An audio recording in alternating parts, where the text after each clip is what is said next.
Let's get salty! Everyone, Zeddy here again today with a brand new video, and it was information overload in the Hearthstone world yesterday. There was so much stuff to go over. We had 3 videos on it, on the whole announcement, the expansion cards, the core set, and I still felt like I didn't even touch nearly as much as I wanted to. So today we're going to do a day 1 patch review like we normally do anyways. We'll go over a bunch of stuff that's going on in the game, what you can expect to see if you haven't logged in a bit, and kind of might take some standard and wild, as well as some kind of grievances with other stuff. There is just so many things this patch brought, and I do want to say we are awaiting the giveaway winner announcement and all that stuff for my giveaway video, where I'm going to give away 3 mega bundles and 2 regular bundles. I'm going to give you guys one more day to go to this video, like, comment, subscribe to the channel, all that stuff. I will announce the winners of all of that tomorrow. It's been chaos, and I just want to let things die down a tiny bit before we announce that. So that will be tomorrow. And then also I'm giving away 2 rewards tracks. This is all in my pocket, by the way. This is all from me. This one I'll announce next Monday. I'll give you guys some time to enter this and try and get the rewards track to you guys by basically try and time it when the expansion goes live and you can get utilize all the goodies, the XP boost. And again, same thing, like, comment, subscribe to the channel, blah blah blah. You've heard the spiel, but I want to give you guys as much opportunity to. And again, we're at 45.4. We just hit 45,000 subs. You guys are crazy. Thank you so much for the support. So 23.0 brought in a lot of stuff, and before we get into like the breakdown of what I want to talk about, I want to give a rough timeline of what you guys can expect, because I get this asked all the time.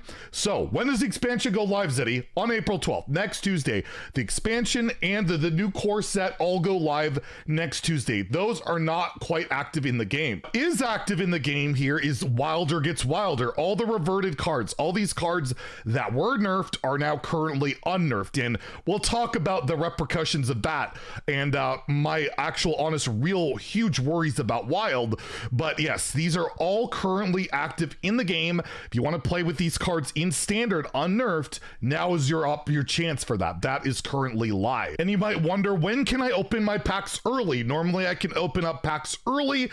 Well, that will be likely starting on Friday, is usually when the fireside gatherings start, and then you can sign up for that, open your packs early, and I will make a video when that goes live. I'll have my own pack opening as well as an explanation of how to do it, so that will be later this week. So you can't open your packs early yet and all that. So hopefully that gives you guys an idea of the timeline, and the theory crafting streams, which I will be a part of, will be on Thursday. So tomorrow will be the theory crafting streams, which I will be a part of, as will other creators. So what are the big changes in Hearthstone? You log in, you haven't played at all. What's the big changes? Well, probably the biggest thing, honestly, is the quality of life change to achievements. They added this recently completed tab where you can see what you have completed recently, or if you have, like, you have a new one to pop up, you could just click it here. You no longer have to open all these separate categories, which is rather nice. They also added diamond Loatheb to the game, as long as you own all the Nax cards, which I do. And it's locked because it's bugged for some people, not everybody. Some people got it, some people didn't. Hopefully they'll fix it, because he looks really cool. So if you have all the Curse of Naxxramas cards, as long as you just bought the adventure and didn't disenchant the cards or whatever, you'll have it. I do have it, but I don't. So hopefully that gets fixed. And yes, the contentious Drekthar Diamond Legendary is in the game. And yes, I have it. I was not going to buy it. I did not spend money on it. However, Shamanistical, a loyal viewer of mine, donated an obscene amount of bits on Twitch, demanding that I be rewarded and have my own Drekthar. He wanted me to have it, despite the fact he is absolutely opposed to Blizzard greed, yet gives me money to give Blizzard money. I don't understand the logic, but I tried to circumvent that by buying it with gold. And if you could look at my gold total, I have like 24,000. It really doesn't hurt me, but still, I cannot in good conscience at all recommend this in any way, unless you have a viewer like I do, a crazy, awesome freaking viewer. I love you, Shamanistical. That would give me the money or the bits to get this. So yes, Diamond Drekthar is obscenely priced, and I stand by it being ridiculous at 25 euros, or for me, it's like 31.50 Canadian. That is just unacceptable. That is egregiously priced. When you think about it, the Tavern Pass with the XP boost, portraits, a diamond card in itself, that's $25 Canadian. It's less than 25 euros. A new portrait's like 10 or 15 bucks. Hell, a mini set, an entire mini set is cheaper than this. There's no reason for it to be priced this much. It is just... It's a ridiculous thing, and I cannot condone it. I cannot endorse it. But however, when I have a viewer give me a bunch of bits, I will buy it with golden.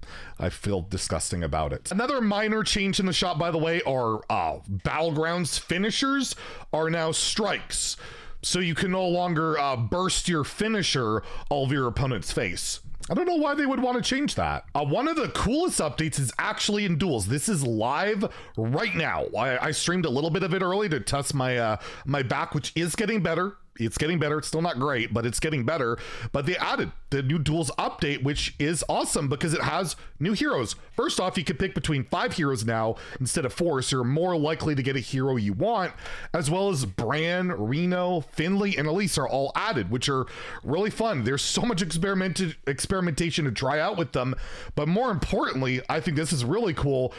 Even though the expansion is not out yet, you can actually get in buckets new cards. You can't build your deck with new cards. However, if you were offered buckets after every single game, you can draft a new colossal minion or something like that. So if you haven't tried out Duels yet, you got to give it a go. It's really fun. You can play it for free. You don't have to play heroic. You can just play the casual mode, try it out, and maybe draft some new cards and have some fun and unlock some of the new hero powers and treasures and all that. Again, it's totally free to try.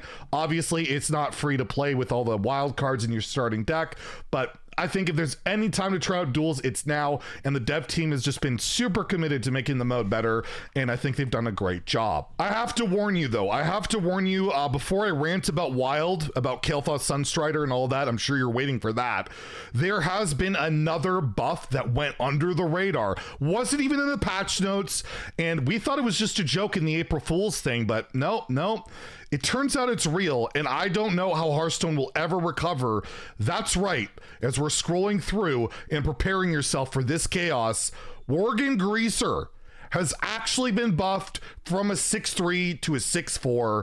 How are we ever going to play Wild again? It's broken, Blizzard! But no, in all seriousness, Standard is absolute chaos right now. It is ridiculous. This list of cards, all of these cards have been reverted, as I mentioned. It's all live right now, but there's one clear winner. If you want to play ladder and you're good at this deck, OTK Demon Hunter is like ridiculous. Il'gynoth back to 4. Remember, this was broken at 6, and they reverted the Moarg Artificer nerf too. So Norwis hit rank 1 legend and rank 2 legend on NA playing the deck. And I have another tweet here by Rami, former GM. Yeah, he's facing like 50% Demon Hunter. So Druidstone might be kind of over, at least at higher ranks. And now it's just all about OTK Demon Hunter. But it's only for the week, so whatever. It's a broken meta. It's kind of fun to see the chaos for a week. But Wild is the other story where I just don't know why they reverted Kael'thas Sunstrider. I saw that in the notes. I even mentioned that in my video, that this card, when it got nerfed, both times, it got nerfed twice, by the way. It went to 7, and then it went to 7, and your spells each turn cost 1. The third spell costs 1 instead of 0. Yet they reverted it entirely. And you can go back to turn 1 OTKs and broken stuff. You have new cheap spells, and we're getting more and more. There's a 0 mana dredge spell coming that can work with this too. It's one of those things that I thought they're trying to get away from in Wild, is the mass mana cheat things that lead to early games and blowouts you can't recover from, and they revert a card like this that is super problematic. However, I'm gonna let it play out. It's been a day. I tried it myself a little bit. I talked to Martian, another Wild streamer. He's on the fence about it, we'll have to see how it works out, but I just don't know why you take the risk. It's like the Caverns Below, the old Rogue Quest. Once it becomes good, it's gross and people just hate it, and this is the same type of deal that it really terrifies me. There are a lot of other cards reverted that are potentially scary. In particular, up here is Crab Rider, which can make like, that whole Tax Paladin thing disgusting, Hand Buff Paladin, Even Paladin. but at least it's a minion you can answer, you can tech for. Kael'thas Sunstrider, on the other hand, there's no real playing around it other than ratting it out early and killing it, other than your opponent just going off and cheating a billion mana, UIing for 0 mana, overflowing for 0 mana, you name it, it's gross. So we'll keep an eye out for this. I really, really wish they didn't revert it, but it is what it is. And yeah, the other big thing I will mention that didn't change is Classic. 0 updates to Classic. Makes me sad. I want to relive Nax. I want to relive GVG, Old Gods, Ungoro. Yeah, none of that stuff has been updated. And I'll leave off this video with an actual positive about Mercenaries. That's right. In Mercenaries history, the first time ever, in my opinion, there's a positive update for it. Can't really show it here, but your tasks, if you get a task for a certain mercenary, let's say you get a task for your new Leroy, and then you complete that task, you don't have to go to a mysterious stranger to get your next task. It will just automatically roll over to the next task for that mercenary. Then you can complete that and it'll automatically roll over to the next task, making task acquisition basically a thing of the past. You can just grind away at your heart, at your own content or whatever. And that's a great change. That's awesome. Now do something about excess coins, please. But no, I'm gonna praise when they actually do something positive for the mode, and they have. So it's a start. It's not an amazing start, but it's there. And yeah, that's basically it for today's review. And I will note that I'm pretty much ready for the next expansion. If you take a look at my rewards track, I'm hitting 400 probably later today. So I'm ready for the next expansion. Theory crafting's coming soon. And if you enjoy the video, please like and subscribe. Have a great day and stay salty, my friends.